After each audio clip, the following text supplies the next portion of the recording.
नमस्कार। सातै प्रदेशको ताजा खबरहरूको सङ्गालो प्रदेश समाचारमा यहाँहरूलाई स्वागत छ। म सङ्गीता कटुवाल। साङ्केतिकरणमा हुनुहुन्छ प्रकाश महर्जन। सुरु गरौँ अहिलेसम्मका प्रमुख समाचारबाट। दाङसहित देशभर चुनावी चहल पहल तीव्र। नेता तथा कार्यकर्ताहरू आआफ्नो घोषणा पत्र लिएर प्रचार प्रसारमा व्यस्त।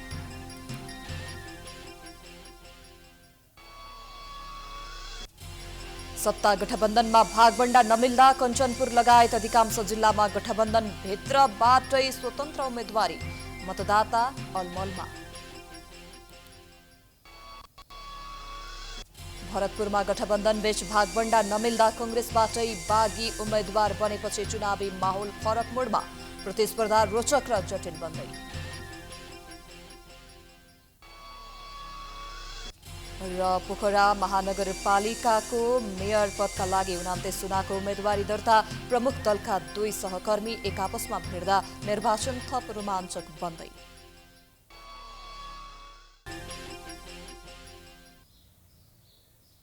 आजको प्रदेश समाचार सुरु गरौं। दाङमा उम्मेदवारी मनोनयन दर्ता भएसँगै चुनावी सरगम बढेको सम्बन्धी समाचारबाट। 2 उपमहानगरपालिका सहित 10 पालिका रहेको दाङमा उम्मेदवारी मनोनयन दर्ता भएसँगै चुनावी सरगम बढेको छ। जिल्लाका 10 स्थानीय तह मध्ये कतै गठबन्धनबाट उम्मेदवारी परेको छ भने कतै दलहरू एक्लै भिड्ने भएका छन्। एक रिपोर्ट।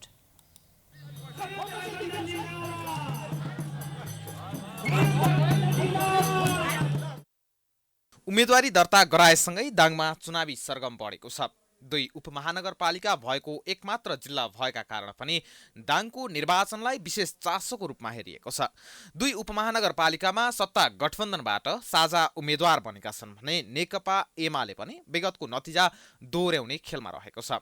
घोराही उपमहानगरपालिका नेकपा माओवादी केन्द्रको भागमा परेको हुँदा गठबन्धनले साझा उम्मेद्वार हिमराज शर्मालाई मेयर पदमा र काङ्ग्रेसबाट भूपबहादुर डाँगीलाई उपमेयरको उम्मेद्वार बनाएको छ। उम्मेदवारी दिएसँगै उनीहरूले स्वस्थ, सुन्दर र नमुना नगर बनाउन आफ्नो उम्मेदवारी भएको बताएका छन्। स्वच्छ र सफा खानेपानीको व्यवस्थापन गर्ने, आवश्यक सिँचाइको व्यवस्थापन गर्ने, स्वास्थ्यको सुलभ व्यवस्थापन गर्ने, त्यसपछि पर्यावरणको राम्रो विकास र पर्यटनको राम्रो प्रवर्धन गर्ने, यिनै र यस्तै एजेन्डासहित हामी गठबन्धनको तर्फबाट घोराही उपमहानगरपालिकामा उम्मेदवारीको प्रक्रियामा अगाडि बढिरहेका। घोराईमा ठूला पार्टीहरूले मात्र नभई साना पार्टीहरूले पनि उम्मेदवारी दर्ता गराएका छन्। राप्रपाबाट उम्मेदवारी दिएकी सरिता देवकोटाले पनि भ्रष्टाचार मुक्त समाज र समृद्ध बनाउने बताएकी छिन्। उता एमालेबाट 2074 सालमा मेयर पदमा विजयी भएका नेकपा एमालेका नेता नरुलाल चौधरीले पुनः उम्मेदवारी दिएका छन्। अघिल्लो कार्यकालमा खासै जनमुखी काम गर्न नसकेका चौधरीले अब भने घोराईलाई विकास र समृद्धि बनाउने दाबी गरेका छन्। अहिले समृद्धि मुख्य कुरा हो।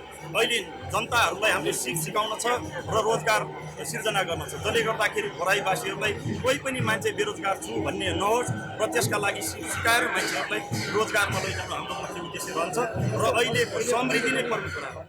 घोराईमा मात्र नभई तुलसीपुर उपमहानगरपालिकाको चर्चा पनि उत्तिकै छ। तुलसीपुरलाई नमुना सहर बनाउने भन्दै एमालेका नेता टीकाराम खड्काले मेयर पदमा उम्मेदवार दिएका छन्। गरिबी हटाउनको निम्ति तुलसीपुरको समग्र विकासका निम्ति तुलसीपुरमा स्वास्थ्य, शिक्षा, खानेपानी, रोजगार जस्ता तमाम विषयहरूमा समृद्ध तुलसीपुरलाई समृद्ध गर्ने, पर्यावरणीय हिसाबले एउटा सुन्दर सहर बनाउने मेरो सपना छ। तुलसीपुर उपमहानगरपालिकामा गठबन्धनबाट नेपाली काङ्ग्रेसले उम्मेदवारी दिएको छ। नेपाली काङ्ग्रेसका नेता गेहेन्द्र गिरीले सुन्दर, स्वच्छ र हराभरा सहर निर्माणका लागि आफ्नो उम्मेदवारी भएको बताएका छन्। विगतको 5 वर्षको कार्यकालमा पनि घनश्यामजीले यो वचनबद्धता जाहेर गर्नुभएको, यो तपाईँको मिडियालाई पनि अहिले पनि होला थियो। तर 5 वर्ष हुँदासम्म पनि उहाँले ध्यान दिनु भएन र गर्न सक्नु भएन। अब त्यसको समस्याको समाधान हामी गर्छौँ, नेपाली काङ्ग्रेसले गर्छ, नेपाली काङ्ग्रेसको गठबन्धनको चाहिँ त्यसपछि स्थानीय तहले सरकारले चाहिँ गर्छ। निर्वाचनको समयमा विकास निर्माणलाई पहिलो प्राथमिकता दिने भन्दै उम्मेदवारी दिएका नेताहरू भने विजय पश्चात गुमनाम जस्तै हुने गरेको तितो अनुभव दङ्गालीवासीको छ। केही मात्रामा विकासका काम अगाडि बढाए पनि कामले पूर्णता नपाउँदा आम सर्वसाधारणले दिनहुँ अनेकौं शास्ति खेप्दै आएका छन्। निर्वाचित जनप्रतिनिधिले घोषणा पत्रमा भने जस्तै विकास निर्माणलाई प्राथमिकता दिए उपमहानगरको मुहार फेरिन पनि केही बेर नलाग्ने देखिन्छ। प्राइम टाइम्स टेलिभिजनका लागि दाङबाट सुमन केसीको रिपोर्ट। अब लागौ सत्तारूढ गठबन्धन बीच भागबण्डा नमिल्दा कञ्चनपुर लगायत अधिकांश जिल्लामा स्वतन्त्र रूपमा उम्मेदवारी दिएको सम्बन्धी समाचारतर्फ। सत्तारूढ गठबन्धन बीच भागबण्डामा कुरो नमिल्दा कञ्चनपुर लगायत अधिकांश जिल्लामा दलका नेता तथा कार्यकर्ताले स्वतन्त्र रूपमा उम्मेदवारी दिएका छन्। टिकट वितरणमा गठबन्धन बीच तालमेल नहुँदा स्थानीय तहको निर्वाचनमा धेरै पालिकाहरूमा स्वतन्त्र रूपमा उम्मेदवारी परेको हो। टिकट वितरणमा पारदर्शी नभएको भन्दै कञ्चनपुरमा नेपाली कांग्रेस नेत्री नेतु भट्ट सहित अधिकांश नेता कार्यकर्ताले स्वतन्त्र रूपमा उम्मेदवारी दिएका छन्। भीमदत्त नगर कमिटी सचिव समेत रहेकी नेतु भट्ट कांग्रेस निकट नेपाल विद्यार्थी संघका केन्द्रीय सदस्य कैलाश चन्द नगर सदस्य भागरथी विष्ट र भुवनेश्वरी कुँवरले स्वतन्त्र उम्मेदवारी दिएका छन्। उनीहरूको उम्मेदवारीले कांग्रेस भीमदत्तमा तरङ्ग उत्पन्न भएको छ। कांग्रेस भीमदत्त नगर कमिटीले नितु भट्टको नाम उपमेयरमा सिफारिस गरेको थियो, तर अन्तिम समयमा आफूलाई जानकारी बिनै नाम काटेको भन्दै आपत्ति जनाएकी छन्। काट्यो भन्ने पनि मैले स्पष्ट थाहा पाएन। त्यो भनेको अहिलेको डेमोक्रेसीमा मैले थाहा पाउनु पर्ने कुरा हो। त्यो थाहा नपाउँदाखेरि चाहिँ मेरो अधिकार हनन भएको मैले फिल गरेँ, किनभने म अरूको अधिकारको लड्ने मान्छे भएको हुनाले आफ्नो अधिकारको लागि लड्नुपर्छ, फ्रिडम हिसाबले पोलिटिक्स गर्नुपर्छ भन्ने मान्यताले मैले आज स्वतन्त्र उम्मेदवारी दिएँ। विगत लामो समयदेखि आफूहरू कांग्रेसमा लागेको र निर्वाचनको समयमा अन्य पार्टीबाट आएकाहरूलाई अवसर दिएको भन्दै कांग्रेस कार्यकर्ताहरूले आपत्ति जनाएका हुन्। व्हिपले जनता समक्ष पुगा त्यस्ता मान्छेहरूलाई टिकट नदिएर यहाँ उच्छृङ्खल मान्छे जो मान्छेसँग पैसा छ, पावर छ र आफ्ना चेला चपेटा आसेपासेहरूलाई टिकट दिएर कांग्रेसले एकदमै अलोकतान्त्रिक निर्णय गरेको छ।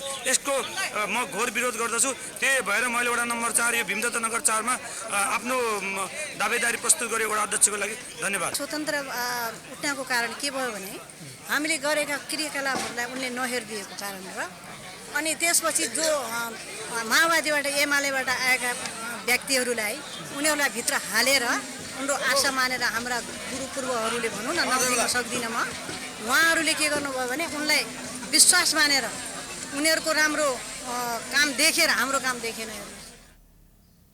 गठबन्धन बीच टिकट विवादका कारण धेरै जसो स्वतन्त्र उम्मेद्वार परेपछि मतदाता नै अलमलमा पर्ने देखिएको छ। प्रदेश समाचारमा पालो भएको छ विश्रामको।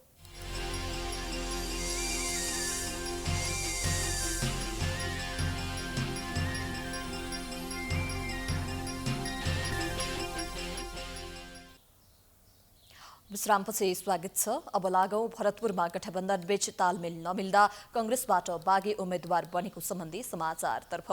चितवनको भरतपुरमा गठबन्धन बीच भागबण्डा नमिल्दा नेपाली कांग्रेसबाट समेत उम्मेदवारी परेपछि स्थानीय तहको निर्वाचन पेचिलो बन्ने भएको छ। निर्वाचनको औपचारिक माहौल सोमबारबाट सुरु भएसँगै मेयर पदमा प्रमुख 2 उम्मेद्वार विजय सुवेदी र रेणु दाहाल बीचको प्रतिस्पर्धा रोचक र जटिल हुने देखिएको छ। एक रिपोर्ट।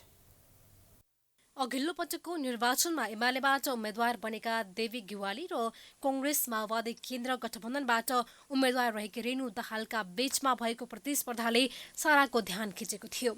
उक्त निर्वाचनमा एमाले उम्मेद्वार गिवाली दाहालसँग 203 मतको झिनो अन्तरले पराजित भएका थिए। यसपटक एमालेबाट विजय सुवेदी मैदानमा छन् भने रेणु दाहालले दोस्रो पटक गठबन्धनको तर्फबाट मेयर पदमा उम्मेदवारी दिएकी छिन्। पहिलो त आम जनताको सहानुभूति छ, विश्वास छ। हामीले 5 वर्ष जनताको बीचमा परिश्रम गरेर फेरि दोस्रो कार्यकालको लागि फेरि उम्मेदवारी दिएका छौं। उता गठबन्धनबाट असन्तुष्ट बनेको चितवन कांग्रेसले भरतपुर महानगरमा रेणु विरुद्ध बागी उम्मेदवारी दिएको छ। कांग्रेसका पूर्व सांसद जगन्नाथ पौडेलले बागी उम्मेदवारी दर्ता गराएका छन्। चितवनमा कांग्रेस पार्टी जुगाउन मेयरमा उम्मेदवारी दिएको उनको दावी छ। तपाईले नसोचेको अरूले नसोचेको परिणाम आउँछ। तपाईले किन विद्रोह गर्न मन लाग्यो? विद्रोह मैले गरे, मेरो सैद्धान्तिक अडान छ कतिपय कुराहरुमा। भरतपुरमा यसपटक एमाले र राप्रपाका बीचमा चुनावी तालमेल भएको छ। राप्रपाबाट हिमला गुरुङले उपमेयरमा उम्मेदवारी दर्ता गराएकी छिन्। भरतपुरमा कांग्रेसको जनमत कतातिर कसरी जान्छ भन्ने कुराले जित हारको निर्धारण गर्ने अनुमान गरिएको छ। कंग्रेसबाट बागी बनेर उठेका पूर्व सांसद पौडेलले बढीभन्दा बढी मत काटेमा एमालेका उम्मेद्वार सुवेदीलाई जित भेट्टाउन सजिलो हुने देखिन्छ। सुवेदीले बागी उम्मेद्वारको भर गरेका छन्। उम्मेद्वारी दर्तापछि सञ्चारकर्मीसँग कुरा गर्दै एमाले उम्मेद्वार सुवेदीले भरतपुरका योजनाबद्ध विकासका लागि आफू मेयर पदमा उम्मेद्वार दिएको बताए। म यहाँहरूलाई भन्न चाहन्छु कि अहिले यहाँहरूले मलाई मत दिनुहोस्, म गर्छु, म निष्पक्ष सक्रियतापूर्वक काम गर्छु। यहाँ सबै राजनीतिक पार्टीहरूको बराबर अधिकार हुनेछ। मैले कुनै मलाई निर्वाचित गर्ने नेकपा एमालेको लागि छुट्टै स्थान हुने छैन। त्यही खालको डर फेरि मेयर बन्ने आकांक्षा सहित उम्मेद्वारी दिएको रेणुलाई छ। बागी उम्मेद्वार रहेका पौडेलले कुनै पनि हालतमा उम्मेद्वारी फिर्ता नलिने जनाएका छन्। जिल्लामा राम्रो छवि बनाएका पौडेलले कंग्रेसको मत धेरै काट्दा त्यसको फाइदा विपक्षी उम्मेद्वारलाई हुने देखिन्छ। अघिल्लो पटक 1,50,274 रहेको मतदाता यसपटक बढेर 1,85,752 पुगेको छ। बढेको 35,000 मत कुन दलतिर बढी आकर्षित छ र युवाहरूलाई लक्षित गरेर कसले कार्यक्रम दिन सक्छ भन्ने कुराले ठूलो अर्थ राख्छ। राप्रपाका उपाध्यक्ष विक्रम पाण्डेको समेत निर्वाचन क्षेत्र महानगरमा पर्ने र राप्रपाको जनमत राम्रै भएकाले अघिल्लो पटक भन्दा यसपटक केही फरक हुने देखिन्छ। अघिल्लो पटकको निर्वाचनमा रेणु भरतपुरका लागि नयाँ थिए, तर यो 5 वर्षको अवधिमा उनले महानगरमा बनाएको सम्बन्ध र सम्पर्क उनका लागि अर्को अनुकूलता हो। दुवैका आफ्ना चुनौतीका बीच आगामी निर्वाचन कसले जित्ला यो भने हेर्न बाँकी नै छ। प्राइम टाइम्स टेलिभिजनका लागि चितवनबाट रविना पौडेलको रिपोर्ट। अब लागौं पोखरा महानगरमा 29 जनाले प्रमुख पदमा उम्मेदवारी दिएको सम्बन्धी प्रसङ्गतर्फ। आसन्न स्थानीय तहको निर्वाचनका लागि मनोनयन दर्ता भएसँगै पोखरामा चुनावी सरगम बढेको छ। गण्डकीको राजधानीको रूपमा रहेको पोखरा महानगरको नेतृत्व कसले हात पार्ने भन्दै उम्मेद्वारहरू चुनावमा होमिएका छन्। गठबन्धनबाट उम्मेद्वार बनेका एकीकृत समाजवादीका नेता धनराज आचार्य र नेकपा एमालेबाट नेता कृष्ण थापा मुख्य प्रतिस्पर्धामा रहेका छन्। एक रिपोर्ट।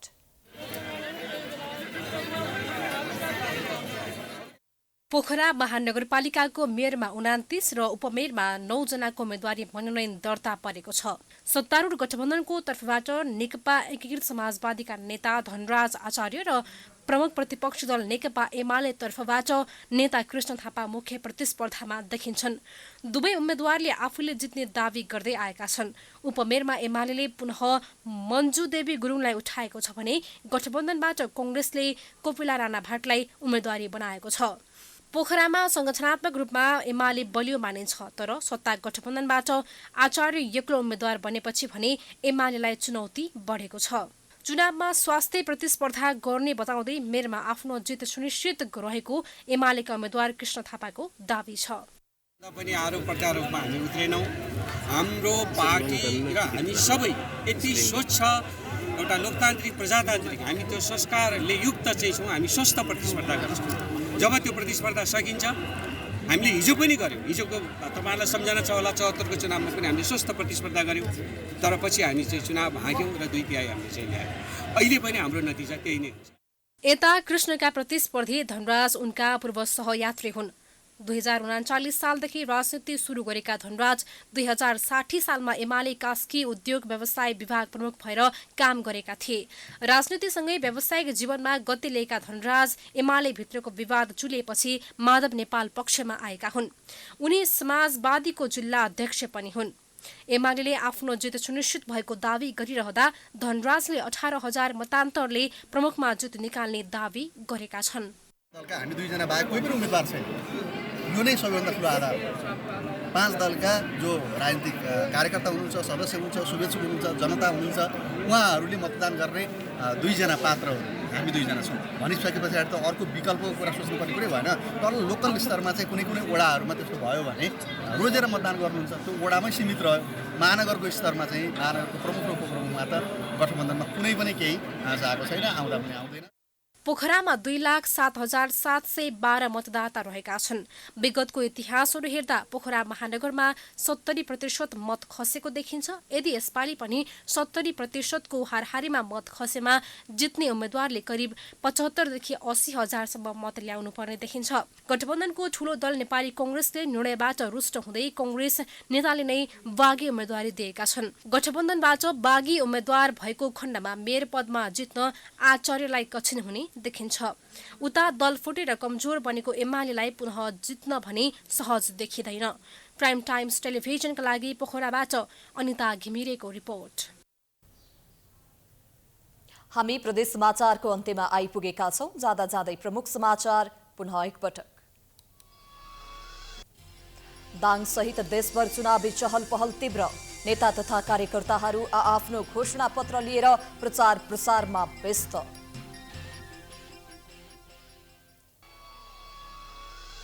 सत्ता गठबन्धनमा भागबण्डा नमिल्दा कञ्चनपुर लगायत अधिकांश जिल्लामा गठबन्धन भित्रैबाट स्वतन्त्र उम्मेदवारी मतदाता अलमलमा।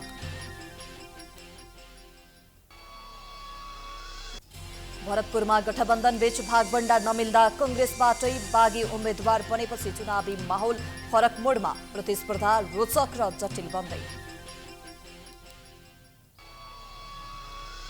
र पोखरा महानगरपालिकाको मेयर पदका लागि 29 जनाको उम्मेदवारी दर्ता। प्रमुख दलका 2 सहकर्मी एक आपसमा भिड्दा निर्वाचन थप रोमाञ्चक बन्दै। प्रदेश समाचार अहिलेलाई सकियो। हेर्दै गर्नुहोला प्राइम टाइम्स एचडी। नमस्कार।